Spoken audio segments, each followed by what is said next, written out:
ఇందాక మాట చదువుకున్నాం కదా, అవిధేయత అనే మాట చదువుకున్నాం కదా. ఒక్కరు అవిధేయతగా ఉంటే ఎంతమంది?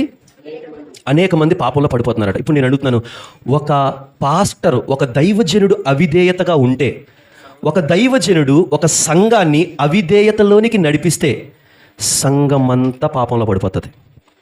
సౌలు అవిధేయత ప్రజలందరూ కూడా తప్పు చేయడానికి అవకాశం వచ్చింది. అహరోను అవిధేయత, అర్థమవుతుందా? అహరోను అవిధేయత ఇజ్రాయేల్ ప్రజలందరూ ఒక బొమ్మ తయారు చేసుకోవడానికి అవకాశం వచ్చేసింది.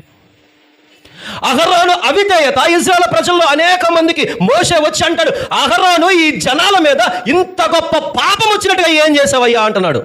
ఎవరి మీదకి వచ్చింది? గొప్ప పాపం ఎవరి మీదకి వచ్చింది? ప్రజల మీదకి వచ్చింది. ఎవరి వలన? అహరోను అవిధేయత వలన. సౌలు అవిధేయంగా ఉండడం వల్ల, దేవునికి అవిధేయతగా ఉండడం వల్ల జనాలు తప్పు చేయడానికి అవకాశం వచ్చేసింది. ఒక దైవజనుడు, ఒక పాస్టరు అవిధేయతగా, దేవుడికి అవిధేయతగా ఉండడం వల్ల సంఘము, ఓ వధువు సంఘమా, పాపంలోనికి వెళ్ళిపోతావు. చెప్తున్నాను, వధువు సంఘమా, పాపంలోనికి వెళ్ళిపోతావు. పాపంలోనికి వెళ్ళిపోతే పరిశుద్ధుడైన వరుడు వచ్చినప్పుడు ఎలా తీసుకెళ్తాడు? వివాహ మహోత్సవానికి తీసుకెళ్తాడా? మరి మనం ఎలా వెళ్తాం? విధేయత కలిగి ఉంటే వెళ్తాం. స్తోత్రం చెప్పండి, గట్టిగా చెప్పండి.